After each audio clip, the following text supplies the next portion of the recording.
안녕하세요. 진학사 입시전략연구소 우연철 소장입니다. 전반적으로 우리가 2025학년도 수시가 전년도랑 어떤 점이 바뀌었냐라고 이제 궁금해하는 경우가 많은데, 결론부터 말씀드리면은 제도적인 부분에서는 크게 바뀌지 않았다. 그러니까 수시의 선발 비율은 사실은 79.6% 정도로 전년도 79%보다 별반 차이는 없는 거죠. 근데 우리 학부모님들이나 학생들이나 잘 알고 있는 것처럼 변화된 점은 어찌 보면 의대 증원, 그다음에 전공자율 선택제, 그다음에 학교 폭력 조치 사항이 이제 반영이 된다거나, 그다음에 많은 대학들의 전형 방법이 예년에 비해 상당히 큰 폭으로 변화가 있다라는 거. 아마 이런 점들이 올해 정말로 2024학년도랑은 많은 변화가 있어라고 체감적으로 좀 느끼시는 것 같아요. 근데 실제로 의대 정원 증원이라든가 이런 것들이 정말로 큰 변화이긴 하지만 그것들은 하나의 사안들이 변화인 거고, 전체적으로 2025학년도에 수시 어떻게 바뀌었냐라고 한다면 전년도랑 큰 틀에서는 변화는 없다라고 얘기할 수 있겠죠. 의대가 우리도 알고 있듯이 상당히 큰 폭으로 증원이 됐죠.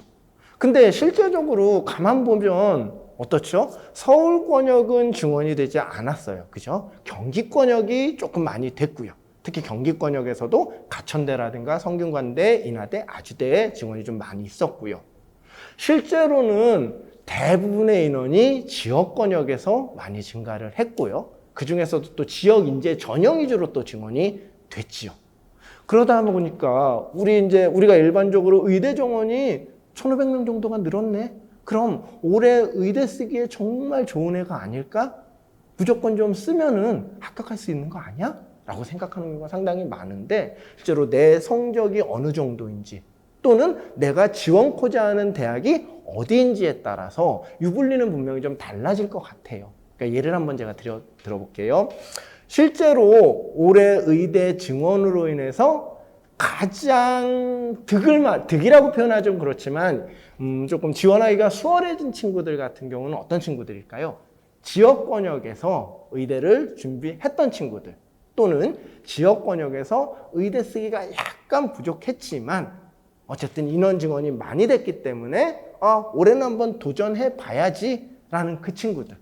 왜냐하면 이 친구들은 자신 있게 지역인재 전형에 좀 써놓고 경기권으로 상향 지원을 할 수도 있거든요. 그래서 이 친구들 같은 경우는 분명히 올해 의대 증원이 베니핏이 된 것 같아요.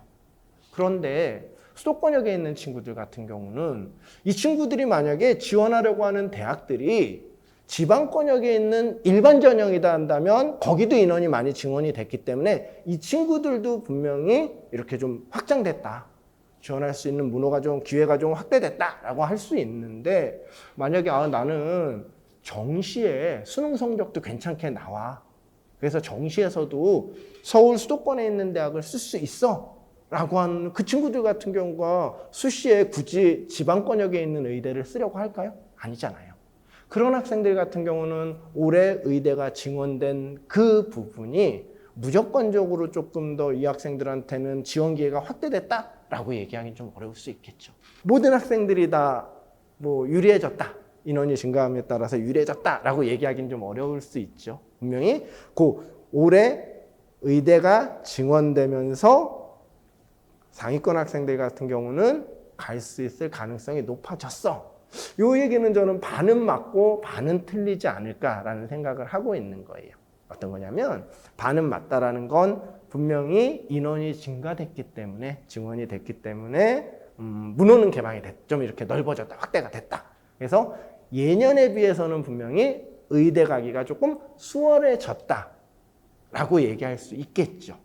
또 하나는 인원이 증원됨에 따라서 입결이 조금 낮아질 개연성들이 좀 있거든요, 실제로. 그렇다 보면은 아무래도 좀 의대 예년에 비해는 못 갈 성적으로도 의대에 합격할 수 있기 때문에 그런 측면에서는 분명히 유리하다. 의대를 갈 수 있을 기회가 확대됐다라고 얘기를 할 수 있을 것 같은데, 글쎄요. 아까도 말씀드렸지만 상위권 학생들이 정시도 잘 나오는 수능 성적이 좋은 친구들한테까지 의대 갈 수 있는 게 확대됐다? 얘기하기는 어렵죠. 왜냐하면 뭐 예를 들어 가톨릭대라든가 이렇게 서울권역에 있는 대학들의 수시 선발 인원은 예년과 동일하기 때문에요. 그 때문에 이거는 내 성적 또는 내가 어느 대학, 어느 권역에 있는 의대를 지원하느냐에 따라서 이것 조금 갈릴 수 있다라고 생각이 드네요. 의외로 학부모님들이 그런 생각을 많이 하시는 거예요. 올해 수시의 변화에서 미디어에서 의대 지원 얘기를 너무 많이 하다 보니까 이게 다라고 생각을 하시는데 우리 가만 생각해 보자고요. 의대는 39개 그리고 거기에 따라서 자연계 최상위권 학생들에만 영향을 미치죠. 그러니까 좀 나쁜 얘기로 좀 그런 얘기로 하자면 그들만의 리그일 수 있거든요. 근데 소위 얘기하는 편하게 얘기하면 무전공, 정확한 워딩으로 하자면 전공 자율 선택제 같은 경우는 대부분의 학생한테 영향을 미치고 있거든요. 그러니까 어쨌든 고민을 하고 내가 어떻게 지원 여부 또는 전략을 수립하는데 조금 더 꼼꼼하게 봐야 될 거는 의대 지원이 아니고 저는 전공 자율 선택제라고 생각을 하거든요. 근데 전공 자율 선택제가 학부모님들이나 우리 친구들이 생각하는 것처럼 단순하지가 않아요. 그냥 뭐 유형 1, 유형 2로 그냥 뽑는 거 아니에요? 그리고 자유전공학부라는 걸로 많은 인원을 그냥 선발하는 거 아니에요? 라고 생각할 수 있는데요. 실제로 대학마다 다르고요. 그 대학마다 유형 1으로 선발하는지 유형 2로 선발하는지도 다르고요. 같은 유형 1인데도 불구하고 전계열을 다 뽑는 것보다는 예를 들어 뭐 동국대처럼 열린전공학부 인문, 열린전공학부 자연 뭐 이렇게 나눠서 뽑고 나중에 입학 후에 전공을 선택할 때는 열린전공학부 인문으로 들어온 친구들도 수학과 지원할 수 있을 정도로 그렇게 전공 선택에 자유를 준다라고 한다면 이것도 유형 1이거든요. 세종대 같은 경우는 교과 전형에서만 뽑고요. 서울과학기술대학 같은 경우는 자유전공을 논술에서만 선발을 하거든요. 그리고 세종대나 뭐 서울과기대 같은 경우는 모집 인원이 상당히 많아요. 자율전공이. 뭐 233명, 뭐 167명 이렇게 선발을 하거든요. 근데 또 어떤 대학 같은 경우는 자유전공으로 선발은 하는데 기존에 학과 선발했던 거랑 별 차이 없이 뭐 15명, 20명 이렇게 선발하는 대학들도 있고요. 때문에 단순하게 전공자율 선택제, 무전공이라는 게 생겼어. 내가 그럼 뭐 이렇게 인원도 선발 인원도 좀 많다라고 얘기들이 나오는데 저거 그냥 쓰면 되는 거 아니야? 라고 생각하기보다는 내가 목표로 하고 있는 그 대학에서 소위 얘기하는 전공자율 선택제를 어떤 전형에서 어떻게 선발하고 있는지에 따라서 아마 지원율이라든가 또는 입시 결과라든가 이런 것들이 크게 달라질 수 있기 때문에 목표 대학에서 어떻게 선발하고 있는지 그거 체크하는 게 아마 가장 우선시해야 될 거다라고 생각이 되네요. 반은 동의하고 또 반은 동의하지 않습니다. 성균관대에서는 예를 들어서 자유전공 학부로 학생부 종합전형에서만 선발을 하거든요. 그럼 이게 단순하게 학생부 종합전형에서는 이런 느낌인 거잖아요. 선발 인원이 되게 많은데 내가 조금 부족해 보여. 근데 저기 쓰면 합격할 것 같아. 라는 느낌으로 얘기하기가 되게 애매하죠. 왜? 학생부 종합 전형이라는 것 자체가 정량적으로 평가하는 게 아니기 때문에. 그죠? 근데 또 어떤 대학은 교과 전형에서는 선발을 해요. 근데 교과 전형에서 예를 들어서 15명을 선발을 한다고 칠게요. 거기는 내가 성적이 부족한데 자유전공학부를 쓰면 합격 가능성이 높아져 라고 얘기하기 되게 어렵죠. 왜요? 15명만 선발을 하기 때문에 일반 다른 학과랑 별 차이가 나지 않기 때문에요. 근데 제가 좀 전에 얘기한 거대로 세종대예요. 근데 233명을 그냥 전계열로 해서 선발을 한대요. 교과 전형으로. 그런 경우에는 조금 성적이 좀 부족해도 만약에 우리가 적극적으로 좀 도전을 한다라고 한다면 뭐 합격이 가능할 수도 있겠죠. 근데 이게 아까도 말씀드렸지만 전계열로 뽑느냐 뭐 인문 자연으로 또 나눠 뽑느냐에 따라서도 좀 다를 것 같아요. 제가 보기엔. 예를 또 하나 제가 한번 들어볼게요. 인문 계열로 뽑는 자유전공 같은 경우는 많은 학생들이 좀 선호도가 높을 걸로 좀 예상이 돼요. 그러니까 경쟁이 좀 치열할 수도 있을 것 같아요. 지원율이 좀 높을 수도 있을 것 같아요. 그렇다라고 한다면 인문계열의 자유전공은 의외로 다른 학교랑 비교했을 때 조금 상위에 랭크될 개연성도 좀 있어 보여요. 근데 자연계열은 어떨까요? 자연계열 같은 경우는 내가 성적이 어느 정도 되는 친구들 같은 경우는 예를 들어 컴퓨터공학과를 쓰고 싶어요. 그럼 그 친구들은 과연 자율전공을 쓸까요? 그냥 컴퓨터공학과 가서 합격하는 게 더 낫지 않을까요? 왜냐하면 자율전공으로 들어가면 어때요?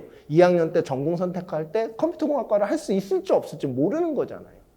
때문에 아마 자연계의 자율전공은 최상위권보다는 중위권 수준에서 위치하지 않을까 싶거든요. 이렇듯 대학에서 또 어떻게 진짜 선발하느냐에 따라서 이 자율전공, 소위 얘기해서 무전공이라는 게 달라지기 때문에, 그래서 단순하게 내가 성적이 좀 부족하지만 자율전공학부로 쓰면 조금 합격 가능성이 좀 높아지지 않을까요, 올해는? 이라고 단정 짓기에는 또는 예단하기에는 어려움이 있다. 그래서 제가 반은 동의하고 반은 동의하지 않는다라고 말씀드리는 겁니다. 올해 논술 전형 같은 경우는 뭐 많이들 아시겠지만 인원이 증가하지는 않았어요. 인원은 오히려 감소했죠. 근데 중요한 건 뭘까요? 그죠? 선발하지 않았던, 논술로 학생을 선발하지 않았던 대학 중에 학생들이 선호하는 대학에서 올해 논술이 신설된 경우 많죠. 어디죠? 대표적으로 고려대. 그죠? 고려대가 여태까지 논술로 선발하지 않았는데 논술이 이제 부활이 된 거고요. 그래서 올해부터 논술로 선발을 하고요. 또 하나는 이런 거죠. 전년까지 선발하지 않았던 가천대 같은 경우가 의대는 선발하지 않았거든요. 다른 학과들은 이제 약수령 논술로 선발을 했는데 의대 선발하지 않는데 올해는 40명을 약수령 논술로 논술 100%로 학생부 안 넣고 논술 100%로 선발을 해요. 예를 들어 뭐 숙명여대 같은 경우도 약학과 선발을 하지 않았는데 약학과를 또 논술로 선발을 하고요. 그리고 중하위권 또는 중위권 정도의 학생들 같은 경우는 뭐 상명대라든가 이런 대학에서는 약수령 논술로 올해 약수령 논술이 도입이 됐어요. 그럼 논술이라는 게 실제로 어떤 학생들이 많이 쓸까요? 물론 논술에 자신 있는 친구들이 쓰지만 한편으로는 어떤 친구들이 많이 쓰죠? 그죠? 교과 성적도 그렇게 좋지 않고 학생부 비교과 준비도 많이 안 돼 있어서 나는 어쨌든 정시를 쓸 건데 수시는 뭔가는 써야 될 것 같아. 그런 친구들이 사실 논술을 많이 지원을 하죠. 개인적으로는 사실 저는 6논술 쓰는 친구들이 가장 좀 그렇거든요. 논술 6개를 다 쓰는 친구들 같은 경우는 합격 가능성이 좀 떨어지기는 해요. 근데 한편으로는 그 친구들 심정도 이해는 가죠. 다른 전형에서 합격 가능성이 좀 낮기 때문에 어쩔 수 없이 논술을 쓰긴 하지만 올해 같은 경우는 그런 친구들 외에도 아까 얘기한 거대로 뭐 가천대, 의대 또는 뭐 고려대 이런 대학에서도 논술로 선발을 하기 때문에 그거에 맞춰서 준비하는 친구들도 올해는 상당히 많을 거란 말이에요. 그래서 올해는 논술도 논술 전형도 하나의 기회, 지원 기회가 확대됐다라는 측면에서는 상당히 긍정적으로 보고 있습니다. 참 가장 걱정인 학생들이죠. 왜냐하면 교과 성적도 그렇게 뛰어나지 않고 그다음에 비교과 활동도 그렇게 많지 않기 때문에 수시에서는 어쩔 수 없이 이제 논술로 써야 돼라는 친구들이 상당히 많죠. 한편으로는 이제 좀 가슴 아픈 경우이기는 한데 글쎄요. 저는 아까 제가 논술로 올해 쓰는 것도 하나의 지원기회 확대다라고 말씀은 드렸지만 논술만으로 지원하는 건 아직까지도 좀 저는 좀 반대라기보다는 조금 우려되는 부분이 좀 있기는 해요. 그래서 만약에 혹시라도 본인이 가치 판단을 하는 거잖아요. 내 교과 성적이 내가 원하는 대학에 비해서 낮아라는 측면인 거잖아요. 근데 그거 잠깐 조금 역으로 생각해 보면 이런 느낌인 거잖아요. 어쨌든 정시까지 가지 않고 내가 수시에서 끝내려면 어쨌든 안정지원이라고 얘기하기는 좀 그렇지만 내가 합격 가능한 대학도 6장의 카드 중에는 2장 정도는 지금 써야 되는 상황이죠. 근데 가만 생각해 볼까요? 2장을 써야 되는데 학생부 종합전형은 모르잖아요. 장님이 뭐 코끼리 뒷다리 만드는 전형이다라는 얘기처럼 이게 뭐 적정 지원이야 안정 지원이라고 얘기하기가 어려운 상황인 거잖아요. 논술도 마찬가지일 거고요. 그렇다라고 한다면 적정지원, 안정지원은 어쩔 수 없이 교과에서 이루어져야 되는 거잖아요. 그렇죠? 그렇다라고 한다면 교과 무조건 논술을 6장을 다 쓴다 라는 생각을 갖고 있기보다는 적정하게 내 교과 성적에 맞는 대학들 2개 정도는 좀 써놓고 나머지 4개 정도를 예를 들어 논술 전형으로 한번 도전을 해본다. 준비를 잘해서 논술 전형으로 도전을 해본다. 그거는 오케이. 하지만 아까도 말씀드렸지만 논술을 6개를 그냥 다 쓸 거야. 이런 말씀 드리면 좀 그렇지만 이런 얘기들을 하죠. 저희 입시하는 사람들에서는 논술 6개 6논술 쓰고 장렬히 전사한다. 뭐 이런 얘기들도 있어요. 근데 그 장렬히 전사하는 거잖아요. 별로 좋은 의미는 아니기 때문에 저는 어쨌든 간에 좀 분산 투자하자. 주식만 분산 투자하는 게 아니고 수시 전형도 좀 분산 투자를 하자. 그래서 6개 전형이라고 한다면 4+2 그 전형이 내 주전형과 차선책으로 선택할 전형이 어떤 건지는 케바케 학생에 따라 다르긴 하겠지만 좀 2가지 전형을 좀 섞어가면서 조금 지원 전략을 좀 수립하자라는 게 좋을 것 같아요. 일단은 이게 학생마다 조금씩 수시 어떤 지원 전략을 수립하고 어떤 것들을 좀 고려해야 되는지는 좀 다를 것 같아요.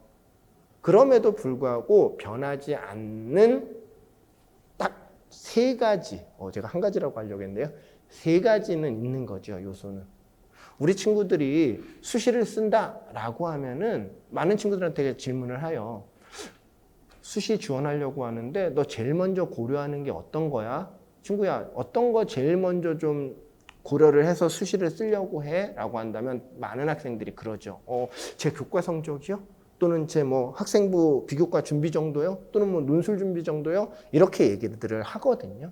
근데 제가 말씀드리고 싶은 거 이거예요. 가장 먼저 우리가 준거 기준, 잣대로 삼아야 될 거는 내가 모평이나 학평 성적을 통해서 담보받을 수는 없지만 정시에 어느 정도 대학 수준을 쓸 수 있을지를 제일 먼저 좀 고려를 하셨으면 좋을 것 같아요.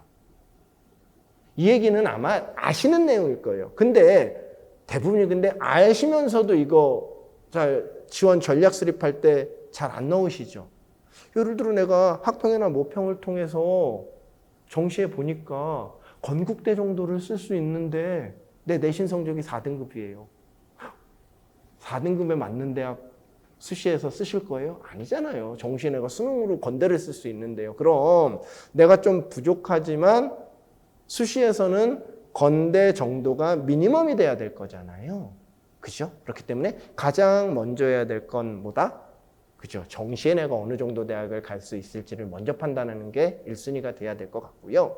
2번째는 이것도 제가 학부모님들하고 만나 뵙거나 설명회 때 매번 얘기하는 건데 제발 각 대학에서 나오고 있는 전형 요강, 수시 모집 요강 이거 좀 꼼꼼히 좀 체크해 주시면 좋을 것 같아요.